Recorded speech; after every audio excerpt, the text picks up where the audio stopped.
All right, it's recording. Okay, so first we should ask our audience, what looks better, 1 or 2? 1. No, obviously 2 is better, but these shouldn't be options, I think is my point. I think this is good. It is, but you're gonna have to sit there for about 30 minutes holding that, Leah. My hand's gonna start hurting. Okay, well. Hey, folks. Would you like to do it, Kevin? Oh, no, that's okay. Hey, folks, and welcome back to Elements to Analyze with Kevin and Leah.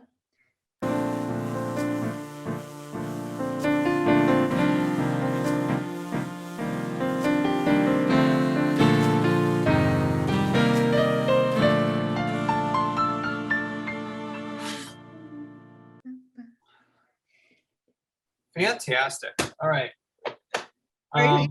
You're not even like here.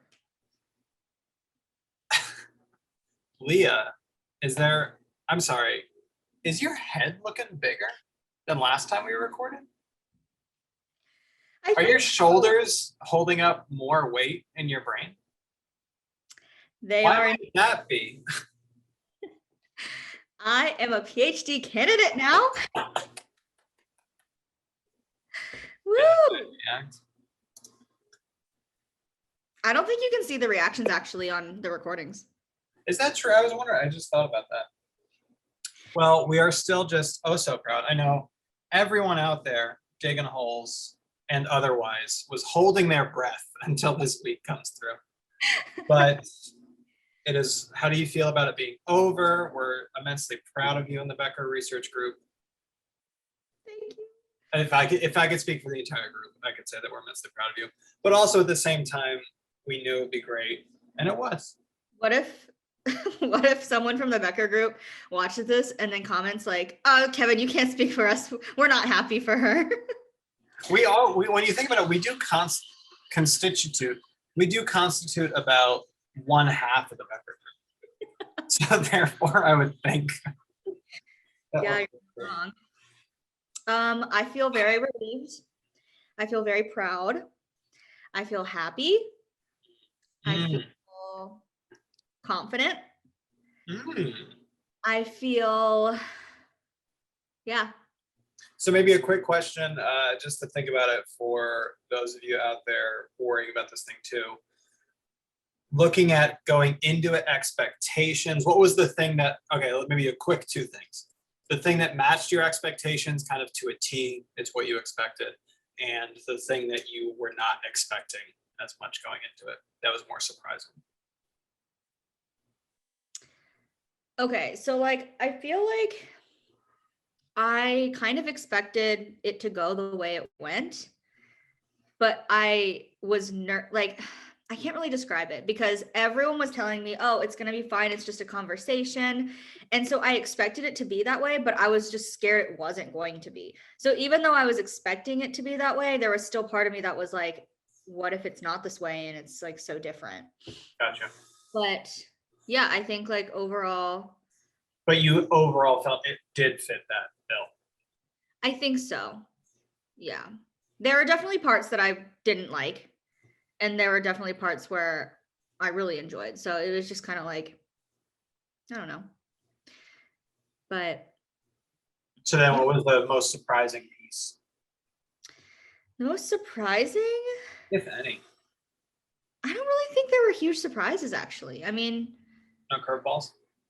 No, definitely no curveball. I did not get any curveball questions. I think the thing that maybe surprised me most is the way they approached questions were to get you to realize your own maybe mistakes or like ways that you didn't think about or whatever. It wasn't in a malicious way, but it was like, why did you do it this way? Like, clearly that's not good. And then you just having to admit, yeah, you're right, I didn't think about it that way. And so the way that they asked questions was very much like, you should be thinking about this. Why didn't you?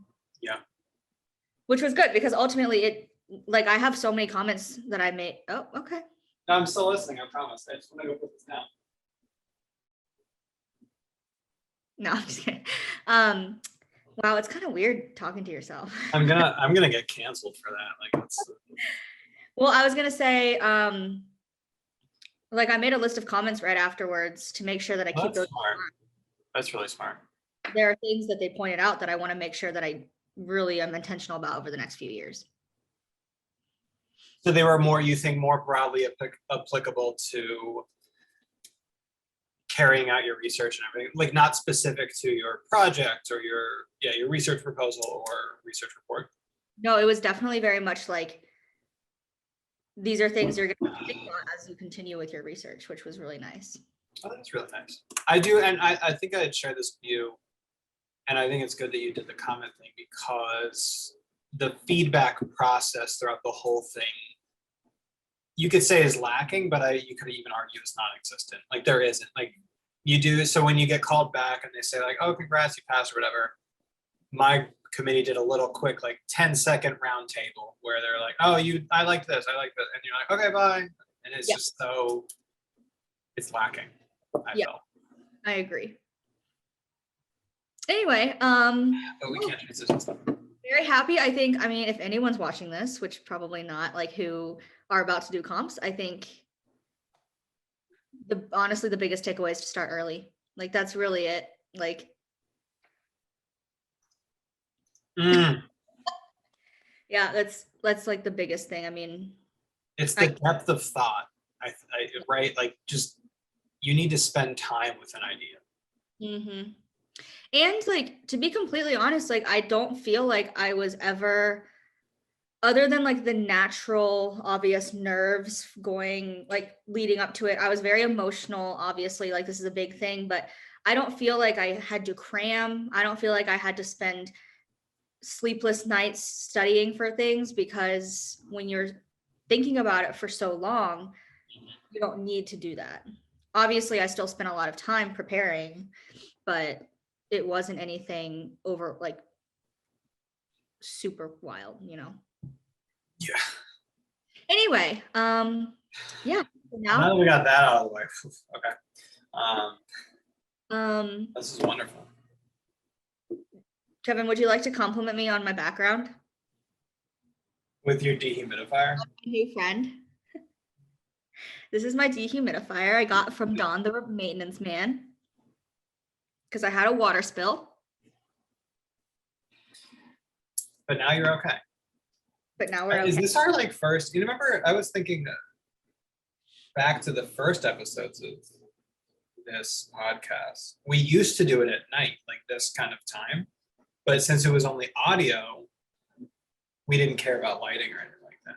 But now we have to start caring about these things. Yeah, our lighting's not the best, but it's because we thought we were going to be doing it earlier, but then we didn't. Well, we didn't. You know, life gets in the way. Anyway, so hey, Kevin, how are you doing, by the way? I mean, we updated me on my life, but I'm so glad that you brought this up, Leah. Thank you for that question. How am I doing? I think overall, like, you know, still fine. I don't know. It just, grad school's. Maybe I should start, maybe something, a quick thing instead of jumping to, oh, grad school's fine, therefore my life is fine, which is an easy cop out. But overall, my life is wonderful, right? Like I have lovely little friends. We just had a little dinner, which was lovely. Just a nice little, we haven't done one of those in a while, so that was nice. It seems that things are looking up for vaccine rollout, just things like that. I'm now getting to the stage where friends are definitely getting it actively, as you know, which is exciting. And I've been digging the book I'm reading, really into it. Loving my little puzzle books. And Max has been great generally the past couple of days. I did laundry, which is always fun. Yeah, I think I'm doing great. Thank you for asking. You're welcome. Okay, so that's great. I'm really glad to hear that. Thank you for your really thoughtful response there, Kevin. So moving on, I'd like to discuss a little bit about, I want to ask you a question of how did you find your purpose or your passion throughout school? School in general? Well, I didn't really give it this much thought in terms of what scope we wanted to talk about, but essentially, Okay. Why don't you bound this problem for us? Okay, so I'm just interested to know how people form interests and passions. And how do we do that when we are in school all the time? And I guess just like, But do you mean, so you said, how do we do that when we're in school all the time? So are you saying interests and passions aside from school? no, I guess, no, yeah. Because when you think about it, like a large chunk of my life has just been school. Right. So that's what I'm kind of getting more at. Is my lighting better like this? Yeah. Did you like open up a white app so it like I guess I'm just wondering like how you found the passion to go into academia, or I don't know. I don't really know. Okay, I think I can. Let me start to unravel that a little bit. And it's great the way you framed it. I'm glad you brought that up. Thank you for raising this issue today. Thank you for being brave enough to ask this question. But let's put it, because this actually is an interesting thought. I've wanted to be a teacher for a long time. And where does that come from? It's very interesting to think. I would argue probably since middle to early high school. That's when I was in the thought of like, oh, teaching is where I would end up potentially, or just that like idea. It was always, like back in those times, you do a lot of, oh, what are the top 3 things you would do? And I'm pretty sure teacher was there, and then like engineer or forensic scientist, because I like CSI, like that kind of thing. And that had just always been there the whole time, but not as, and I guess it was more just like an underlying guidance, because it really guided the types of activities that I did and strive for in undergrad, right? Like, so I pretty early on was like, oh, I really want to be a tutor. Like that seems like something I should do if I want to be a teacher or whatever. So I did things like that. And that kind of like led the path. And I think it really does line up with what Angela Duckworth was talking about in Grit, where like we paint this picture, and this is, I think, again, great connection on your part to our last episode, where this is stemming from, where we paint this picture that there's that singular moment in which, oh, like the way that Mr. West showed me how to derive the gas law is the moment I knew I wanted to be a teacher. It was just none of that whatsoever. But it was like in the back of my head, and therefore guided what I was doing.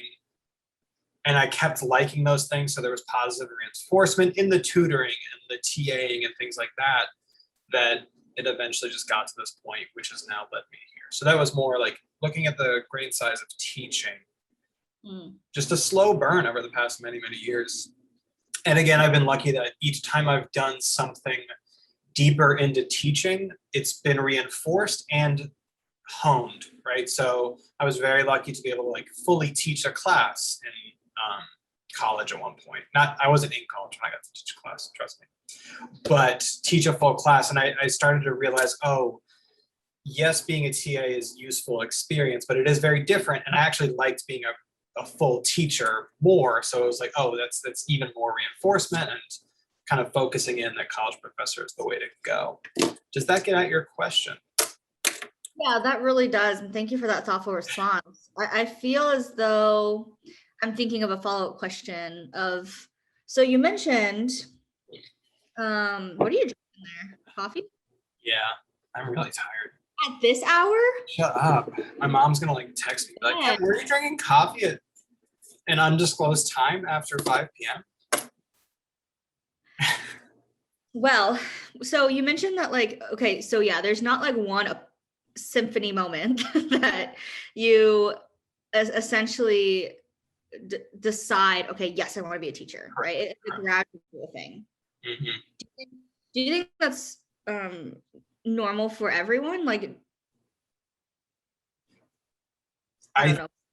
I think maybe I do believe that yes, probably on average, making those large generalizations can be difficult, but I think my general thought would be yes, that is the most common scenario.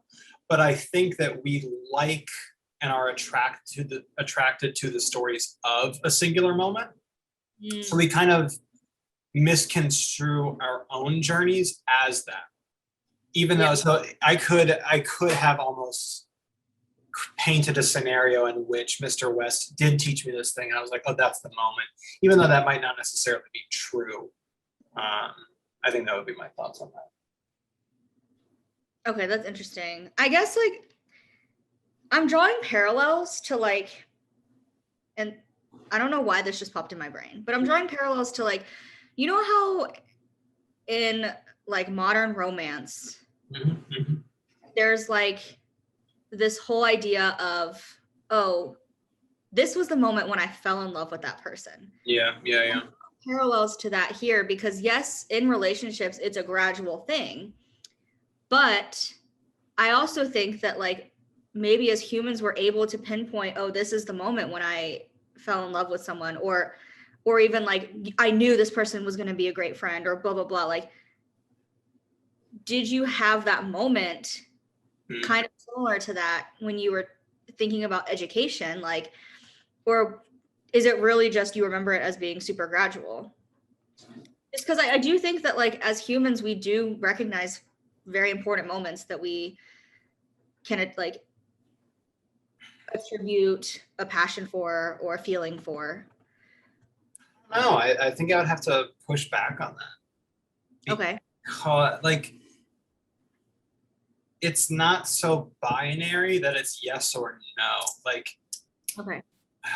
because even to make the jump, say, I like the connection to a relationship, right? So determining whether or not you love someone in language is yes or no. Like, oh, I love this person or I don't. But I think in actuality, that feeling and idea to get to the point of saying those words is not from like ground zero to those words. There have been experiences that have led you to that point, which eventually tips the scales. But I would argue that like we think it's that point, even though there was so much before that that led to it. And I think it'd be the same with teaching, right? Like the idea was implanted in my head at some point, right? The idea of teaching. And then you don't disregard it, you just kind of mull on it for years and years and years, or however long, months, whatever it might be. But then eventually it does. So this is a grand, random, potentially too philosophical point, but I think we're limited by the fact that the way language works as this kind of yes or no, it's detracting from the actual experience of getting to the yes. Yeah, I would agree with that for sure. But it is still not like I'm still a romantic in the sense that, yeah, you want to assign that one moment. I totally agree. Like we still like that. Yeah. They're attractive stories. Right. And so then like what yeah, okay. Yeah, and, like, and movies aren't like 4 years of someone's like little things adding up. There's always that like, but maybe they are in some sense, and then there's that, but then there's still like that moment where the character makes the decision of like, oh, I'll get off the plane or not, or whatever, right? Yeah, I guess I have been thinking a lot about this, like in terms of how do you know that it is for you? Is it just a series of like it's like, how do you know that this field is for you? How do you know that this person is for you? How do you know that this friend is for you? Like all these different things, we use all of our experiences, we use all the different I don't know, just like events and situations that have led us up to this point. But at the same time, like what is sort of driving that? I guess I'm just trying to get at how do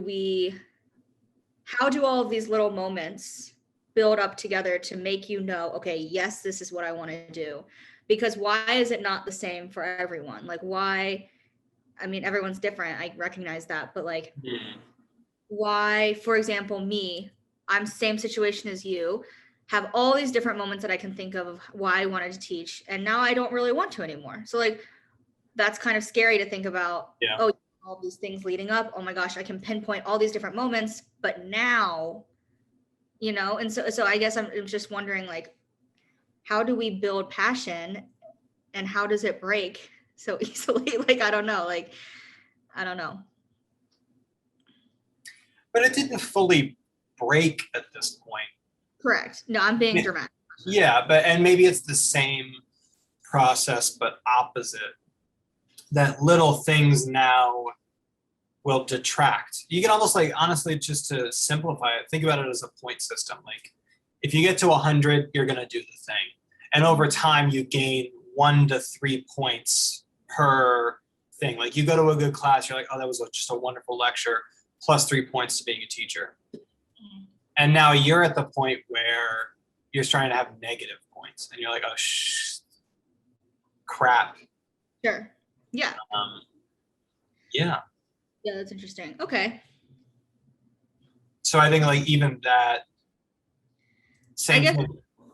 Go ahead. Go on. Can there be is there one distinct point to get you out of something, like the tipping point backwards? Yeah, I definitely think so. Really? Like, you think there's just like a moment where you're like, nope, not going to teach? Yeah, I think so. Okay. Or like maybe not like one specific moment. That's what I thought. No, I think like maybe 5 is five, like 5 instances of things that you experience or things that you find out that make you not want to do something. Yeah. Yeah. Okay. Yeah, I do think it is some sort of collection of experiences. Okay, so does passion come from a collection of experiences? How many experiences do you need in order to form that passion? And how many experiences do you need in order to lose that passion? I think there is no way on earth that you could quantify that, Leah. Yeah, and that's what I'm kind of struggling with. My brain is so... That's the hard part, is that life's hard. And just the idea that so much of our life is guessing what I want to do in the future without having done the thing. And I think that's what's very unfortunate about the general education system. Mhm. Like, we don't even, you know, it's, yeah, I don't know. Yeah, it's tough. I got nothing, Leah. Okay, no, I mean, that's fine. It's just a conversation that I was curious about and kind of like was thinking about it as, you know, the grad school acceptances are coming out, applications, like thinking about the kinds of things that students write in their personal statements very much is, I had this one moment. Yeah. I wanted to. And like, I had actually gone back to my personal statement I wrote for grad school, and I kind of took the same approach, not as intense, but I took one class as an example. So I guess it is those stories of that one class, that one moment, that one person, that's what is attractive. Like, what? I don't know. But I think that can only get you so far. Like, some great initial experience will potentially catalyze the start to the education route. Catalyze. But then that's not going to hold up in the long run, right? Like, you have to, in the process now of like that, getting over that initial activation energy, you then need to, let's see how many of these I could do. But yeah, getting past that like initial interest, stage 1, we might call it. Phase 1, that's not going to sustain you in the long run. In that process, you therefore need to get more and more experiences that make it worth it. You need to accumulate those experiences. And if that's not happening, then you get to the stage where you're like, okay, now I go back to the question. Oh, I look back at my experiences. I haven't been reinforced. I've actually still just been questioning it. And that brings up another, I think, interesting point is, how do you know when to stop or not? Like, and we kind of talked about this today with just like the purposeful practice of like a violin or a piano or some instrument or some activity, it like practice itself can suck. When you quit, when you persevere, that's a tough choice. Yeah. Okay. So you kind of have to, forming passions is definitely a process, I understand. And you have to seek out opportunities in order for you to maintain that passion. You know, that aligns very much with the 4-phase model of interest. What is it? Can you please unpack that for us? No, I'm not going to do that. I already Okay. talked about it in my comment. But yeah, I agree. And I think like it's something that I've been thinking a lot about because I do think I'm a very black and white thinker, which I've been getting really a lot better at, for sure, of not being a black and white thinker. So sometimes when I am thinking of, oh, it's so interesting to me that this person knew from the very beginning that they wanted to teach or they wanted to go into this field and they had this experience. I wonder why and how they're continuing to feel that passion, to fuel that passion. And kind of, I don't know, it's kind of scary to be going in the other direction. You know, so that's why I was thinking like, I wonder what it is about building passion. Is it a natural sort of like, I don't know. Yeah. But even the idea, like, do you think there is a way to find the equation of passion or whatever? I think so. You think you think the answer is 14. You're like, okay, the answer is 14. 42. 42.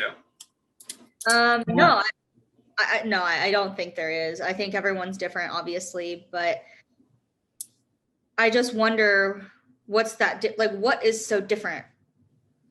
And I guess you're right. It is people's experiences that matter a lot. Excuse my yawning. Oh my goodness. Are we boring? No, I'm not actually. It's daylight savings time, so it's really affecting me. That's not great.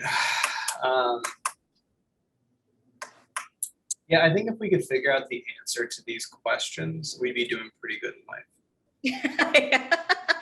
Like, it is just so hard.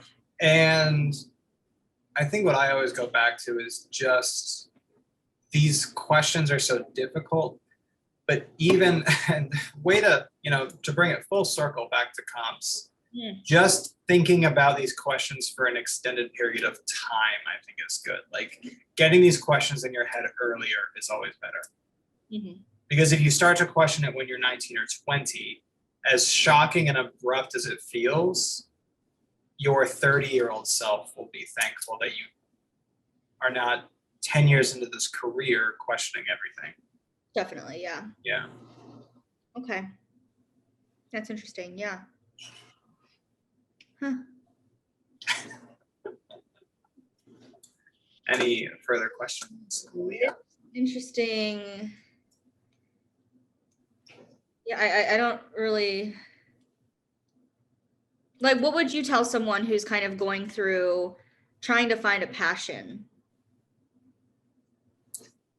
I guess it depends on what age they are, but like, I don't know. It's like, try many things, but give it its due time. Dude, I don't know if that really makes sense, but give it enough. That's, I think, the golden question is like, how long is enough time / not?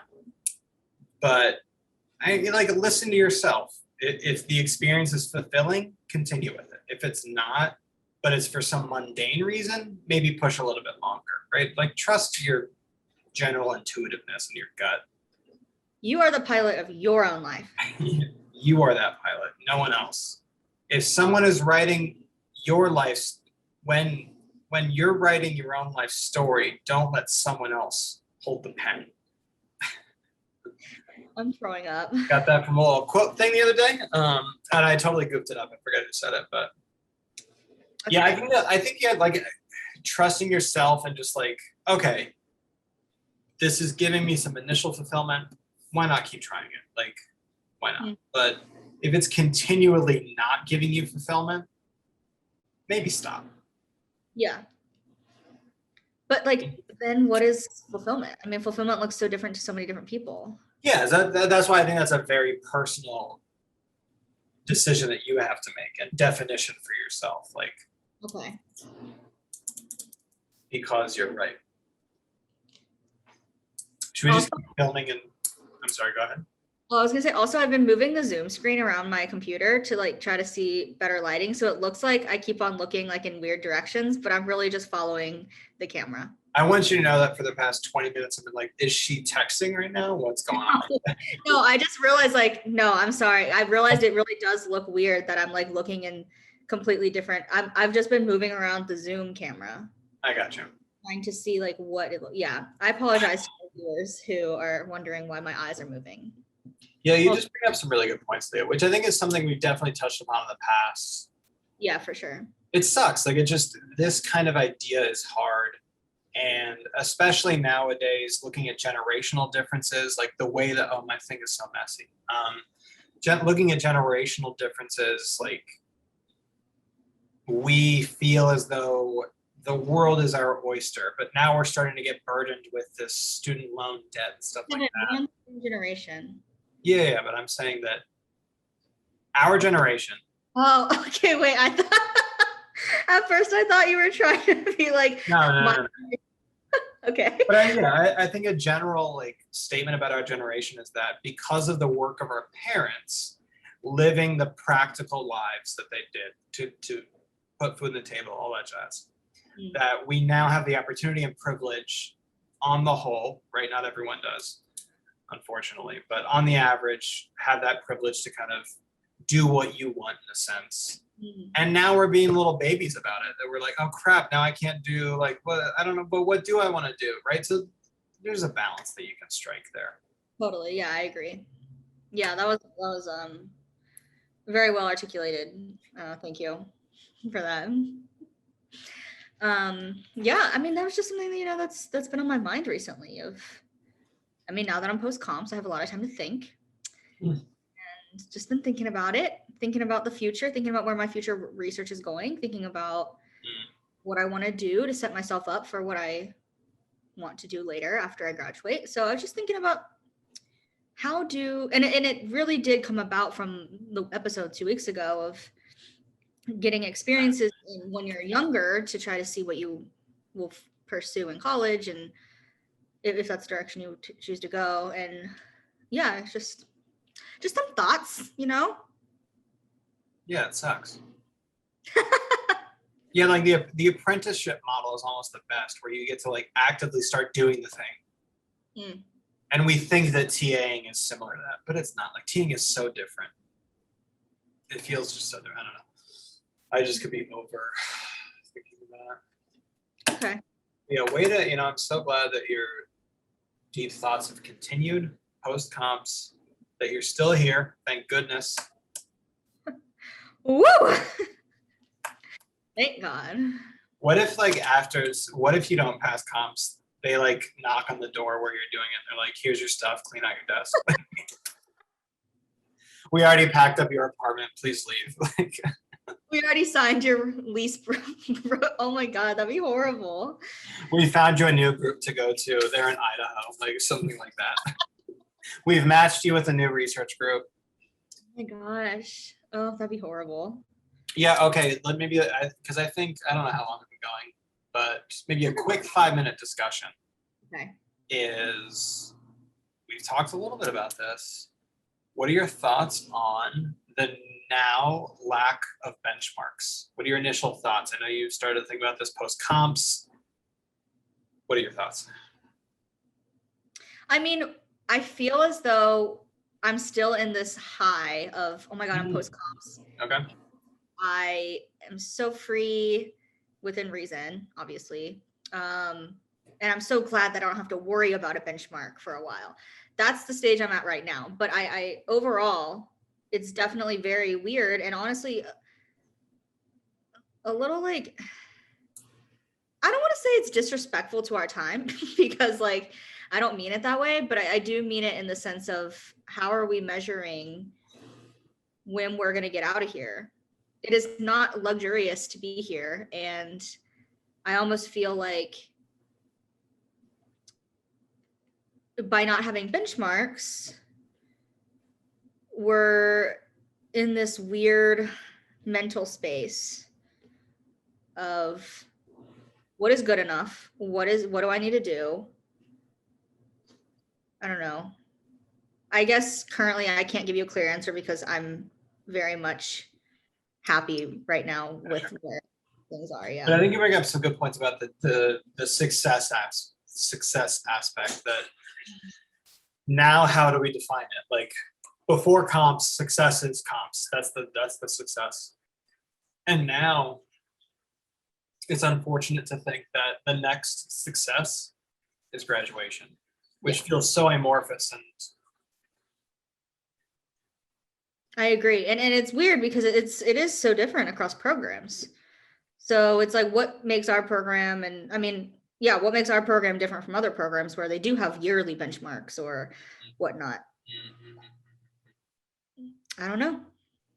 Like the craziest thing is that everything that we have completed everything on the checklist we need one more seminar. other than that seminar. So Yeah, just for those of you listening who might be a little bit confuddled, we have this checklist that we're supposed to fill out like every year. We do a review with our advisor, whatever, and there's like, I don't know, 10 bullet points, whatever it might be.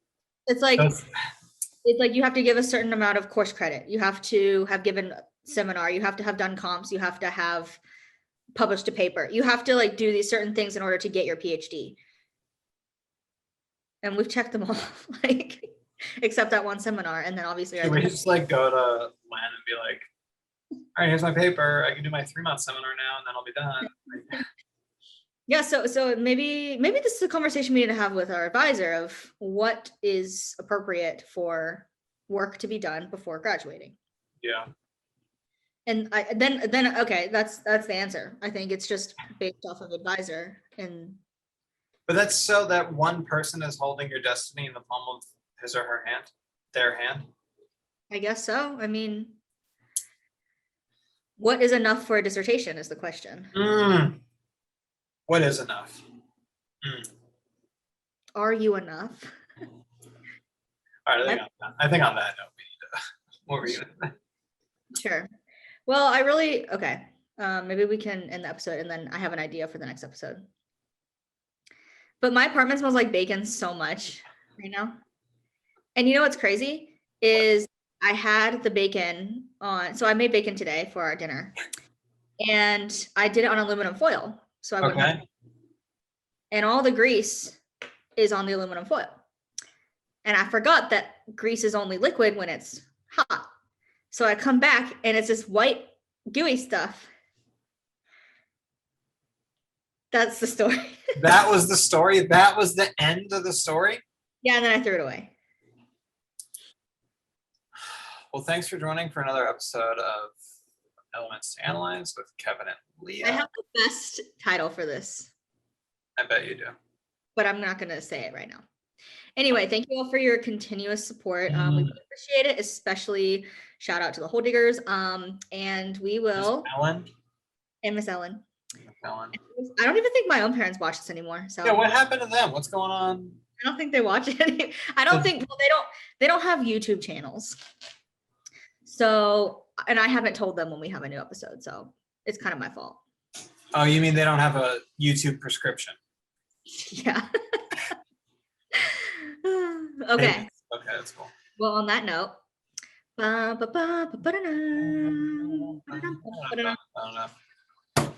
folks, and welcome to